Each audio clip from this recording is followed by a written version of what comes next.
Hi guys, my people, my brother, ndagusuje wowe wihebeye tayi wacu Bliss, wowe wihebeye kandi wakunze igitangaza mu bitangaza. Ni by'agaciro kandi komeza dukurikirane. I promise ko nazabema kubagezaho amakuru azabagizweho mu Rwanda ndetse no ku isi yose muri rusange. Rezamirika amakuru yacu tuyatangirire mu gihugu cya Uganda, by'umwihariko mu mujyi wa Kampala, aherereye umusore w'umunyarwanda amazina yitwa tayi wacu Bliss, yamamaye mu muziki w'u Rwanda nka Bruce Melodie. Kuri uyu munsi uyu mwartiste uri gukora ibitangaza hano muri East Africa, by'umwihariko mu gihugu cy'u Rwanda, mu gihugu cya Uganda, mu gihugu cy'u Burundi, muri Tanzania, muri Repubulika Iharanira Demokarasi ya Kongo, muri Kenya by'umwihariko, dore ko amaze no kurenga imbibi yagezeho no muri South Africa ndetse na Zimbabwe bitewe na collabo uyu mwartiste ari kugenda akora umunsi ku wundi. Kuri uyu munsi kuri Bruce Melodie haravugwa live performance yakoze tariki 12 z'ukwezi kwa 11 mwaka wa 2022. Ikaba ari live performance yakoreye mu gitaramo cyiswe Eddy Kenzo Festival. Ikaba ari imwe muri festival zabereye hariya mu gihugu cya Uganda, by'umwihariko mu mujyi wa Kampala. Ikaba ari festival yari yitabiriwe n'abahanzi b'ibyamamare muri Afrika, by'umwihariko Eddy Kenzo mwenyewe, dore ko yari yamwitiriwe yiswe Eddy Kenzo Festival. Iki gitaramo cyari cyitabiriwe na Harmonize, iki gitaramo cyari cyitabiriwe na Jose Camirion. Ni igitaramo nanone cyari cyitabiriwe n'umwe mu baraperi bakomeye cyane mu muziki wa Uganda nka Amateka. Ni igitaramo nanone cyari cyitabiriwe n'umwe mu bahanzi navuga ko muri batatu ba mbere mu gihugu cya Kenya yazamo, Bahati Kenya. Ni igitaramo nanone cyari cyitabiriwe n'umwe mu barejanderi wo mu muziki wariya mu mujyi wa Kampala, by'umwihariko mu mujyi wa Uganda nka Mimpi. Ni igitaramo cyari cyitabiriwe n'umwe mu bahanzi bakomeye cyane mu muziki wa South Sudan nka John Frogan. Ni igitaramo cyari cyitabiriwe n'abahanzi bakomeye cyane muri East Africa, by'umwihariko nka B2C, Waiki Benda, Baby Cool ndetse n'abandi bartiste bagiye batandukanye bitabiriye iyi festival yiswe Eddy Kenzo Festival. Yabaye tariki 12 z'ukwezi kwa 11 umwaka wa 2022. Igihugu cya Tanzania ni igihugu cyari gihagarariwe na Harmonize, igihugu cya Kenya cyari gihagarariwe na Bahati Kenya, ni mu gihe igihugu cya South Sudan cyari gihagarariwe na John Frogan, mu gihe Uganda yari ihagarariwe n'abahanzi bagiye batandukanye nka Eddy Kenzo, Baby Cool, Jose Camirion, Baby Cool, B2C, Amateka ndetse n'abandi bagiye batandukanye nka ba Mimpi. Dore ko ari kimwe muri cyangwa se ari muri festival navuga ko zabaye hano muri East Africa, zikitabirwa n'abantu benshi bagiye batandukanye. Iyi ngiyi itandukanye na festival yabereye hano mu gihugu cy'u Rwanda yatumiwemo umuhanzi Kenzo Daniel ndetse na Shiba. Iyi festival yabereye mu gihugu cya Uganda ara mu mujyi wa Kampala, navuga ko uburyo yitabiriwe irusha yabereye i Kigali inshuro nk'igihumbi ku ijana, kuko ni festival yitabiriwe n'abarenga 40,000. Ni abantu bari bahagaze babyigana ku rwego rugaragara, ku buryo wabonaga ko ari kimwe mu bitaramo byitabiriwe mu bitaramo byabaye hano muri East Africa. Iyi festival yiswe Eddy Kenzo Festival ni imwe muri festival zitabiriwe mu zabaye zose hano muri East Africa. Bruce Melodie ajya kuri stage atangira n'indirimbo yitwa Katapira. Ni imwe mu ndirimbo zatrendinze cyane hano mu gihugu cy'u Rwanda.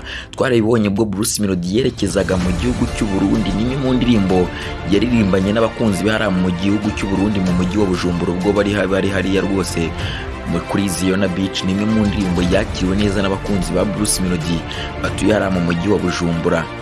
by'umwihariko dore ko hari n'abitabiriye kiriya gitaramo bagiye bava muri Uganda ndetse no muri Repubulika Iharanira Demokarasi ya Kongo, ariko by'umwihariko abaturage batuye mu mujyi wa Bujumbura kuri Ziona Beach ni bamwe mu babashije kwenjoyinga indirimbo za Bruce Melodie. Indirimbo Katapira ni imwe mu ndirimbo zakunzwe cyane hano mu gihugu cy'u Rwanda by'umwihariko muri East Africa muri rusange, dore ko ari indirimbo imaze kuza bagera kuri miliyoni 4 n'ibihumbi 100 ku rubuga rwa YouTube views.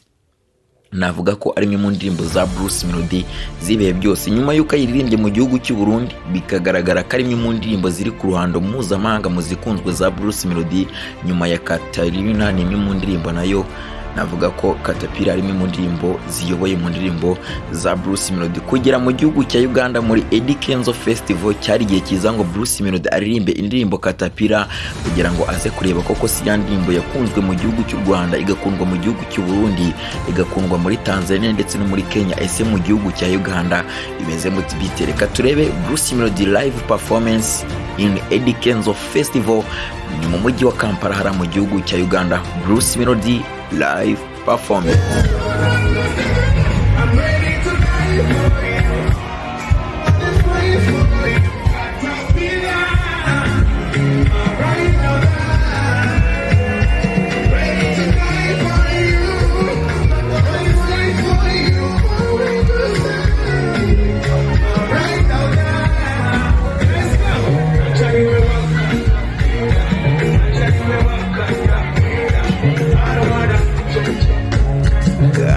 Ko Bruce Melodie akora amateka mu gihugu cya Uganda by'umwihariko mu mujyi wa Kampala mu gitaramo cyiswe Eddy Kenzo Festival.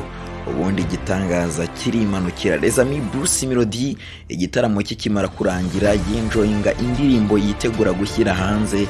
Ni indirimbo yise Funga Macho, arayinjoyinga ari kumwe n'uwitwa Bahati Kenya, Dil Jose Camirion ndetse n'uwitwa Harmonize ndetse n'uwitwa Eddy Kenzo, atirengagije B2C Pallaso ndetse n'abandi bagiye batandukanye bataramiye muri kamwe mu tubari tumwe dukomeye cyane hara mu mujyi wa Kampala baza kwenjoyinga indirimbo Bruce Melodie yitegura gushyira hanze. Ni indirimbo yise Funga Macho, akaba imwe mu ndirimbo nakubwiza ukuri ko ari hit. Mu gihe indirimbo bari kuyinjoyinga uwitwa Dil Jose Camirion yegera Bruce Melodie amusaba ko bagira igikorwa bakorana, ubwo nta kindi no gukorana indirimbo, no kuvuga ngo indirimbo izajya hanze Aldi Jose Camirion featuring Bruce Melodie. Utirengagije indirimbo Bruce Melodie yakoranye na Bebe Cool, utirengagije indirimbo Bruce Melodie yakoranye na Bahati Kenya, utirengagije indirimbo Bruce Melodie yakoranye na Mempi. No kuvuga ngo muri uyu mwaka wa 2022-2023 tugiye kubona Bruce Melodie mu isura ya Afrika, tugiye kubona Bruce Melodie umwe mu bahanzi bayoboye umuziki wa Afrika, tugiye kubona Bruce Melodie uteruye ikiganza cye, ateruye umuziki w'u Rwanda, ateruye industry y'umuziki w'u Rwanda ayijyana ku ruhando mpuzamahanga, ayikura hano mu gihugu cy'u Rwanda ayijyana muri Uganda, ayirenze Uganda ayijyana muri South Africa, dore ko yakoranye n'umwe mu bahanzi bakomeye cyane bakomoka muri South Africa. Utirengagije Joy Brazil uturuka hariya muri Zimbabwe, utirengagije John Frogan n'umwe mu bari kumwe na Bruce Melodie kuri uyu mugoroba, kandi kugira ngo turabizi twese kandi tumaze kumenyera ko igitangaza mu bitangaza atajyegenda ubusa. Niyo mpamvu twamwise Munyakazi. Izi ngizi nkaba nkubwira ko Bruce Melodie akuye collabo zirenga 6 muri iki gitaramo cya Eddy Kenzo Festival, kikaba ari kimwe mu bitaramo navuga ko kigize uruhare cyangwa se kigize itafari ryongera ku muziki wa Bruce Melodie. Kikaba ari kimwe mu bitaramo byitabiriwe n'abantu barenga ibihumbi 40 bari muri sare cyangwa se muri kiriya stade bitabiriye ira Eddy Kenzo Festival. Kikaba ari kimwe mu bitaramo byaje kubera mu imyereko myinshi y'abantu bagiye batandukanye, ibintu byari spectacle muri Eddy Kenzo Festival. Bruce Melodie nk'umuhanzi wari uhagarariye u Rwanda aza guhagararira u Rwanda neza, atanga ibyishimo ku Bagande ndetse no kuri bandi bantu bose bakomoka mu bihugu bigiye bitandukanye byana muri East Africa, dore ko ari igitaramo cye cyajemo abahanzi bagiye batandukanye. Bruce Melodie nk'uhagarariye u Rwanda ya promotinze cyangwa se yagaragaje umuziki w'u Rwanda, urwego uriho agaragaza ko umuziki w'u Rwanda cyangwa se mu gihugu cy'u Rwanda natwe hari icyo twakora mu muziki. Bruce Melodie nkaba nakubwiza ukuri ko kuri uyu munsi umuntu uzongera gufata Bruce Melodie akamugeranya n'abandi bahanzi hano mu gihugu cy'u Rwanda, abakunzi b'ikintu nabasaba nushaka ujye ugendana ikinyafu cyangwa se mucako, umuntu nakugereranyiriza Bruce Melodie n'undi muhanzi ugiye umukubita ikinyafu.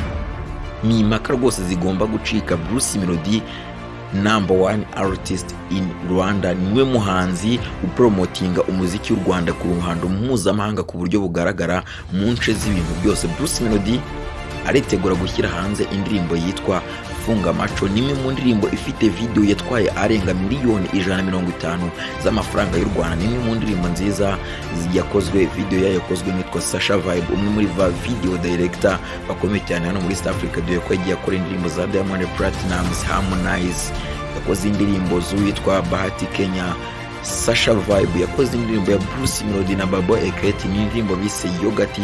Sasha Vibe yakoze indirimbo ya Inosbi ndetse na Bruce Melodie, ni indirimbo yiswe Areze, karimo mu ndirimbo zakunzwe cyane hano mu gihugu cy'u Rwanda ndetse no muri Repubulika Iharanira Demokarasi ya Kongo. No kuvuga ngo ni umwe muri ba video director bamaze kugira experience iri ku rwego rwo hejuru. Bruce Melodie kwitegura ibikorwa bigiye bitandukanye, Future Deal, Jose Camirion, Future Baby Cool, Future Pallaso, Future Fake Fameka, Future Mempi, ndetse by'umwihariko indirimbo ya Bruce Melodie na Fake Fameka yitwa Deep nayo ikaba yaramaze gukorerwa video. Ubona ko ibintu bikomeje kugenda neza cyane kugitangaza mu bitangaza.